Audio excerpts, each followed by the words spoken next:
नमस्कार साथियों, मैं आपका अपना राधा कृष्ण यादव एपिसोड 5 में स्वागत करता हूं। बहुजन पाठशाला में आपका हार्दिक स्वागत है। आज एक नए बहुजन नायक, अल्पसंख्यक पुरोधा, मिसाइल मैन, जिसने देश दुनिया को एक नई दिशा दी, तकनीकी की सोच बढ़ाई, युवाओं में वैज्ञानिकता पैदा की, डॉक्टर एपीजे अब्दुल कलाम के विषय में मैं आपको कुछ बतलाना चाहता हूँ। क्यों प्रासंगिक हैं डॉक्टर एपीजे अब्दुल कलाम। एक गरीब परिवार से आने के बाद भी, छोटे ग्रामीण अंचल से आने के बाद भी देश ही नहीं बल्कि दुनिया को एक नई दिशा दी। मैं आप सबको उनके विषय में, उनके योगदान के विषय में परिचित कराना चाहता हूँ। उससे पहले कुछ पंक्तियाँ प्रस्तुत करना चाहता हूँ।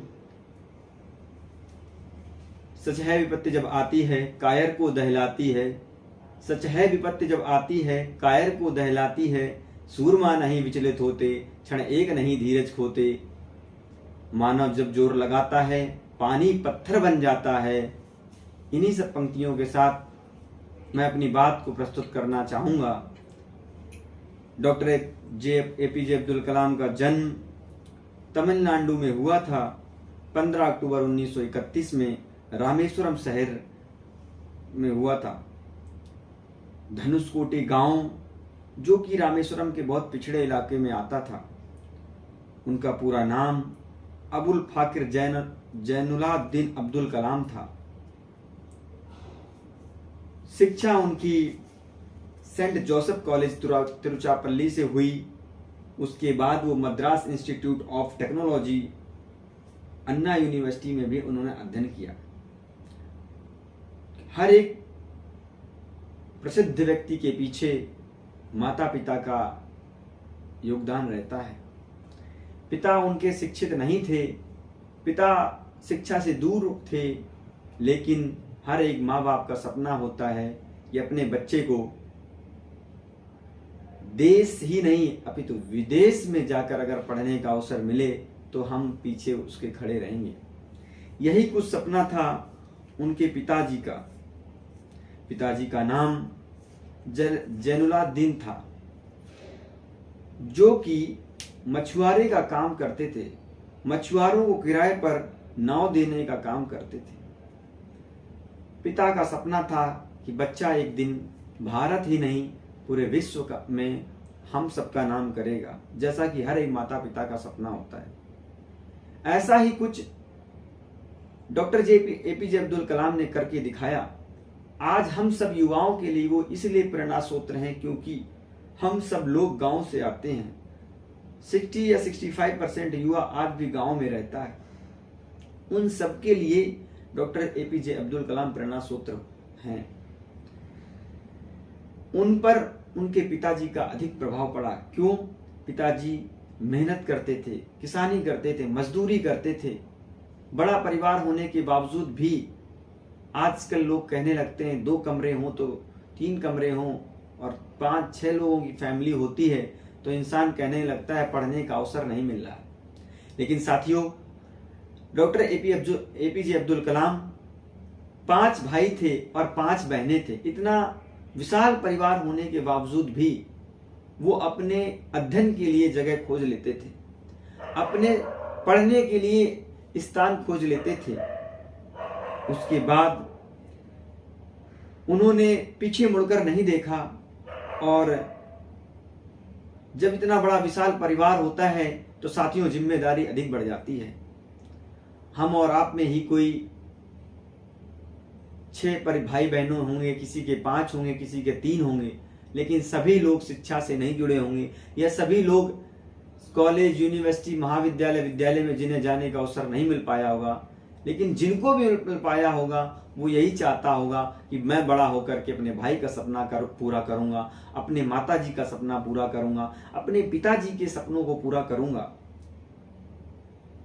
वो जहां पर पढ़ते थे उनके शिक्षक थे यादुराई सोलोमन, जिन्होंने कहा डॉक्टर एपीजे अब्दुल कलाम से कि आप बहुत होनहार छात्र हो, लेकिन आप 3 चीजों को अपने जीवन में उतार लो।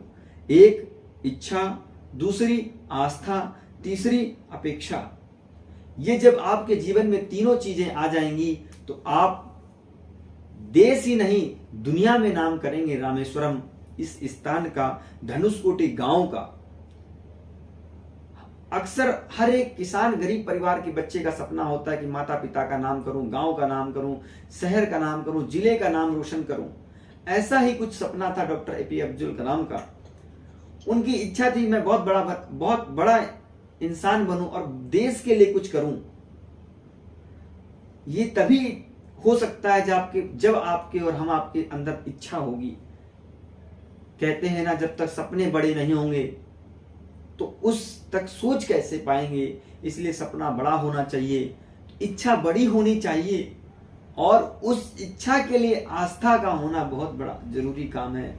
अगर आस्था ही नहीं होगी तो उस इच्छा को पूर्ति हम नहीं कर पाएंगे। ऐसा ही कुछ उनके गुरु ने उनको 3 चीजों का ज्ञान दिया और डॉक्टर एपीजे अब्दुल कलाम ने इन तीनों चीजों को अपने जीवन में उतारा और बाद में उन्होंने संघर्ष किया। 1939 में द्वितीय विश्व युद्ध का दौर था। जब दूसरा विश्व युद्ध लड़ा जा रहा था, पूरी दुनिया युद्ध की जो नोक में फंसी हुई थी, तब एक होनहार छात्र इमली बेच रहा था। एक होनहार छात्र रामेश्वरम में अखबार बेचकर काम चला रहा था। आज के युवाओं को सीखना चाहिए, हम जैसे युवाओं को सीखना पड़ेगा डॉक्टर एपीजे अब्दुल कलाम से। आज का युवा बड़ा होते ही नशे में और अन्य चीजों में, मादक पदार्थों में, भोग विलास की वस्तुओं में फंसना चाहता है। साथियों, उसके पास सारे संसाधन होने के बावजूद भी, हम सबके पास संसाधन होने के बावजूद भी हम उस तक नहीं पहुंच पाते जहां तक हमें पहुंचना चाहिए। हमें लगता है जितना संघर्ष होगा उतना ही आनंद आएगा, और विद्यार्थी जीवन तो ही संघर्ष का नाम है। कहते हैं ना, क्यों डरे इस जिंदगी में क्या होगा, अगर कुछ नहीं हुआ तो तजुर्बा जरूर होगा। तो मुझे लगता है इन सब चीजों से सीख मिलती है। जैसा कि एक छात्र, एक अल्पसंख्यक वर्ग से आने वाला गरीब परिवार का छात्र अखबार बेचकर काम चला रहा था, उसी प्रकार हम सबको कठिनाइयों में रहते हुए अपने जीवन को शिक्षा से लगाव रख करके एक नई पीढ़ी को तैयार करना पड़ेगा। दोस्तों, उन्होंने सोचा था कि मुझे कुछ कार्य करना है। उनका सपना था कि मैं हावरक्राफ्ट परियोजना पर काम करूं, और उन्होंने किया। उस करने के लिए वो भारतीय रक्षा अनुसंधान में सम्मिलित हो गए। डीआरडीओ में उन्होंने ज्वाइन कर लिया, विकास संस्थान में उन्होंने प्रवेश कर लिया। उसके बाद उसमें उन्होंने सफलता पाई। 1962 में सबसे पहली सफलता उन्होंने पाई। उपग्रह प्रक्षेपण में उन्होंने मुख्य भूमिका निभाई। उपग्रह जिसको हम बोलते हैं SLV-3, उनकी ही देन है, उनकी ही महत्वपूर्ण भूमिका है जो आज हम सबके सामने है। देश दुनिया में अगर नई वैज्ञानिक तकनीकी को बढ़ावा दिया तो डॉक्टर एपीजे अब्दुल कलाम का सुनहरे अक्षरों में नाम लिखा जाता है, लिखा जाएगा। मिसाइल मैन के नाम से वो क्यों जाने जाते थे, हम सबको पता है, उनको मिसाइल मैन कहा जाता था साथियों। लेकिन क्यों कहा जाता था? इसरो, डीआरडीओ में उन्होंने देश दोनों कंपनियों में उन्होंने भारत की तरफ से उन्होंने नेतृत्व किया। इसरो में और डीआरडीओ में दोनों कंपनियों को उन्होंने संभाला। नागरिक अंतरिक्ष कार्यक्रम और सैन्य मिसाइल विकास प्रयासों में भी शामिल रहे। उसके बाद जिसके लिए उनको हम सब लोग याद करते हैं, बैलिस्टिक मिसाइल और प्रक्षेपण यान के कार्यों के लिए हम उनको मिसाइल मैन कहते हैं। वही बैलिस्टिक मिसाइल जिसको बनाने में भारत बड़ा संघर्ष कर रहा था, डॉक्टर एपीजे अब्दुल कलाम ने जब से ये कार्यभार अपने हाथों में लिया, तब से हमारे सामने वो मिसाइल बनकर के ही निकली। उसके बाद साथियों, जैसे जैसे समय बढ़ता चला गया, डॉक्टर एपीजे अब्दुल कलाम का संघर्ष बढ़ता चला गया। 1982 में रोहिणी उपग्रह सफलतापूर्वक जब हुआ तो उनमें भी उनकी देन थी। 4 उपग्रह थे, इसमें 4 उपग्रहों पर काम किया जा रहा था। रोहिणी उपग्रह में जब 4 उपग्रह भेजे जा रहे थे तो डॉक्टर एपीजे अब्दुल कलाम उसमें अपनी भूमिका निभा रहे थे। साथियों, कभी उन्होंने नहीं सोचा कि देश हमारा नहीं है, कभी नहीं सोचा कि मैं मुस्लिम परिवार से आता हूं, कभी नहीं सोचा कि मैं गरीब परिवार से आता हूं। अगर जुनून है कुछ करने का, आग लगी हो सीने में, तो वो सफलता जरूर मिलेगी। पीर परवसी हो रही है अब पिघलनी चाहिए, इस हिमालय से कोई गंगा निकलनी चाहिए। तेरे मकसद से ना सही, मेरे मकसद से ही सही, मैं चाहता हूं इस भारत देश की तकदीर बदलनी चाहिए। ऐसा कुछ सपना था डॉक्टर एपीजे अब्दुल कलाम का। 1974 में भारत द्वारा पहले परमाणु परीक्षण में और दूसरे 1998 परमाणु परीक्षण में, पोखरण परीक्षण में उन्होंने संगठनात्मक कार्रवाई को पूर्ण किया, नेतृत्व किया और राजनीतिक भूमिका उसमें निभाई। उसके बाद वह सफल हुआ। तत्कालीन प्रधानमंत्री अटल बिहारी वाजपेयी जी का नेतृत्व मिल रहा था। गाइडेड मिसाइल के विकास में भी महत्वपूर्ण भूमिका उन्होंने निभाई। दोस्तों, 11वें राष्ट्रपति का दर्जा उन्हें प्राप्त हुआ, 11वें राष्ट्रपति वो बने। ऐसा नहीं कि सिर्फ भारतीय जनता पार्टी के सहयोग से बने हों, ऐसा भी नहीं कि कांग्रेस के केवल सपोर्ट से बने हों। दोनों पार्टियों ने मिलकर के एक अच्छे सुयोग्य व्यक्ति को राष्ट्रपति पद का उम्मीदवार बनाया और वो जीत करके आए। बाद में उन्होंने अच्छा काम किया। उन्होंने कहा राष्ट्रपति मतलब जनता का राष्ट्रपति, जो जनता के लिए काम करे। ऐसा नहीं कि सिर्फ और सिर्फ सरकार का दबाव पाकर के अपना कार्य करे। देश का प्रथम नागरिक होने के नाते कुछ मूलभूत अधिकार राष्ट्रपति को प्राप्त होते हैं, वो अधिकारों को उन्होंने उपयोग करते हुए देश को एक नई और दिशा में उन्होंने प्रयास बढ़ाने का प्रयास किया। 25 जुलाई 2007 को जब वो राष्ट्रपति सेवा से निवृत्त हुए, कई महाविद्यालयों का, कई विश्वविद्यालयों के, इवन बीएचयू तक में वो काम करते रहे। उसके बाद उन्होंने कहा कि मेरे 3 गुरु हुए हैं, उनसे मैंने जीवन में सीखा है। हर एक व्यक्ति के पीछे कोई ना कोई गुरु होता है। सफल व्यक्ति अगर है तो उसके पीछे अगर गुरु खड़ा होता है। गुरु अज्ञान से प्रकाश की ओर ले जाने वाला होता है। ऐसा ही कुछ विक्रम साराभाई, प्रोफेसर सतीश धवन, प्रोफेसर ब्रह्म प्रकाश जी ने उनके जीवन में बदलाव किया। उन्होंने कहा कि मैंने इनसे सीखा है, इसलिए मैं इनको गुरु मानता हूं। साथियों, जिससे भी कुछ सीखने को मिले वो हमारे लिए गुरु होता है। भाई हो, बहन हो, माता हो, पिता हो, स्कूल के शिक्षक हो, मित्र हो, अगर हमें कुछ सीखने को मिलता है तो हमारे लिए गुरु होते हैं।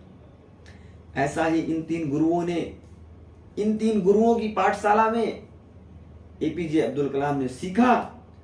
उसके बाद उन्होंने डिजाइनिंग में भी कई डिजाइन करने में भूमिका निभाई। जैसा कि मैंने बताया पोखरण समझौता, पोखरण में उनकी भूमिका रही। जैसा कि मैंने बताया गाइडेड मिसाइल में उनकी भूमिका रही। उसके बाद स्वदेशी लक्ष्य भेदी नियंत्रित प्रक्षेप शास्त्र, गाइडेड मिसाइल जो बता दिया मैंने आपको, डिजाइन किया उन्होंने। अग्नि एवं पृथ्वी जैसे प्रक्षेप शास्त्र, प्रक्षेप मिसाइल को उन्होंने बनाया। और कैसे बनाया? स्वदेशी तकनीकी से बनाया। क्यों हम दूसरे की नकल करें? क्यों हम दूसरे देशों का सहयोग लें? हमारे पास कैपेबिलिटी है, हम सोने की चिड़िया कहलाते थे, हमारे पास सारी भूमिका है, हमारे पास दुनिया की सबसे पुरानी पुस्तक वेद है जिसमें सब कुछ ऐसा समाहित है। उसके बाद उन्होंने काम करना नहीं बंद किया।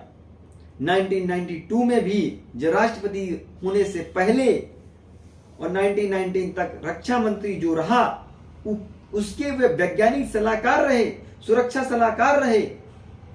आप सोच लिए इतने अच्छे व्यक्ति को सलाहकार नियुक्त किया गया कि देश में एक नई तकनीकी, नई वैज्ञानिक पद्धति के लोगों में सोच पैदा की। उसके बाद सम्मान भी उन्हें बहुत मिले। मैं कुछ सम्मानों को आपके सामने बतलाना चाहता हूं। भारत का सबसे बड़ा सम्मान 1997 में भारत रत्न दिया गया। 2000 में उन्हें रामानुजन पुरस्कार मिला। यूएनए द्वारा विश्व विद्यार्थी दिवस घोषित किया गया। 40 विश्वविद्यालयों द्वारा उन्हें मानद डॉक्टरेट की उपाधियां मिली। वीर सावरकर पुरस्कार मिला। इंदिरा गांधी राष्ट्रीय एकता पुरस्कार मिला। ऐसे अन्य पुरस्कारों से उनको सम्मानित किया गया। 1990 में पद्म विभूषण, 1981 में इनको पद्म भूषण इत्यादि पुरस्कारों से डॉक्टर एपीजे अब्दुल कलाम को सम्मानित किया गया। साथियों, अगर इतने सारे पुरस्कार किसी व्यक्ति को दिए जा रहे हैं तो आप सोच लीजिए कितना महान व्यक्ति होगा। जरूरी यह नहीं होता है कि किस समुदाय में आप जन्म लिए हो, किस जाति में जन्म लिए हो, यह कोई जरूरी नहीं होता है। लेकिन यह जरूरी है कि किस जाति में पैदा होकर के आपने संघर्ष किया, किस समाज में आपने जन्म लेकर संघर्ष किया। आप जानते हैं अल्पसंख्यक समाज कितना पिछड़ा है। उस परिवार से आने के बाद भी अगर किसी व्यक्ति ने इतना देश के लिए किया तो वह हमारे लिए पूजनीय है। हमें यह नहीं सोचना चाहिए कि वह मुसलमान है, हिंदू है, क्या है। अगर देश में उसने योगदान दिया है तो हमारे लिए पूजनीय रहेगा और थे। व्यक्तिगत जीवन की बात करूं तो अनुशासन जीवन में सबसे महत्वपूर्ण भूमिका होती है किसी भी व्यक्ति के सफल होने के पीछे। योग उनके जीवन का दैनिक रूटीन था। योग अनुशासन ही सिखाता है। कुरान और गीता उन्होंने दोनों पढ़ा और दोनों में लिखा है कर्मण्येवाधिकारास्ते मा फलेषु कदाचन। कुरान का जो व्यक्ति ज्ञानी होगा उसमें भी यही कहा है कि कर्म करो, फल की इच्छा मत करो। तमिल भाषा में उन्होंने काम किया। विविध भाषाओं को हालांकि जानते थे लेकिन तमिल भाषा पर उन्होंने गहन अध्ययन किया। संगीत टूटे हुए दिलों की औषधि, इसलिए वाद्य यंत्र पर उन्होंने अपना काम करना शुरू किया। वाद्य यंत्रों में उनकी रुचि थी, बच्चों से लगाव था।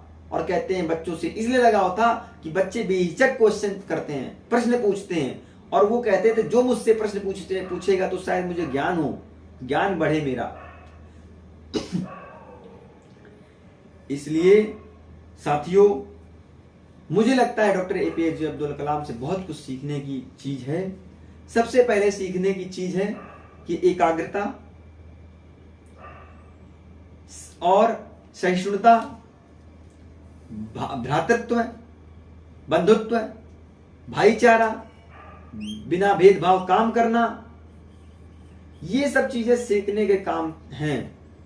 और मैं उन्होंने एक अपनी जीवनी लिखी है, विंग्स ऑफ फायर। इसको भी हमें सब पढ़ना पड़ेगा, हम सबको पढ़ना पड़ेगा। कृतियां उनकी मैं कुछ बता देता हूं। गाइडेड सोल्स, डायलॉग्स ऑफ दर्पण, of life, India 22, India my dream, my journey, ये सब उनकी कुछ कृतियां हैं। और वो कहते थे जीवन में अगर आप फेल हो रहे हो तो हमें लगता है और कुछ सीखने को मिल रहा है। हमेशा युवाओं से कहते थे अलग ढंग से सोचो, आविष्कार करने की सोचो। नौकरी मतलब नौकर बनकर के रह जाओगे आप। हमें नौकर नहीं बनना है, हमें काम करना है। जहां भी रहो काम करो, कुछ नया सोचो, साहस रखो, असंभव चीज को खोजने का प्रयास करो। जिस दिन वो कहते थे जिस दिन सिग्नेचर ऑटोग्राफ बनकर आ जाए उस दिन आप सोच लो कि आपने अपनी महत्वपूर्ण भूमिका देश के लिए निभा दी। साथियों, बिका हुआ पत्रकार, डरा हुआ विपक्ष और मुर्दा आवाम, ये तीनों लोकतंत्र के लिए खतरे हैं। इसलिए इनसे बचकर रहना चाहिए। सपने वो नहीं होते जो नींद में आए, सपने वो नहीं होते जो नींद में आए, सपने वो होते हैं जो नींद ही ना आने दे। इनकलाब जिंदाबाद, जय भीम।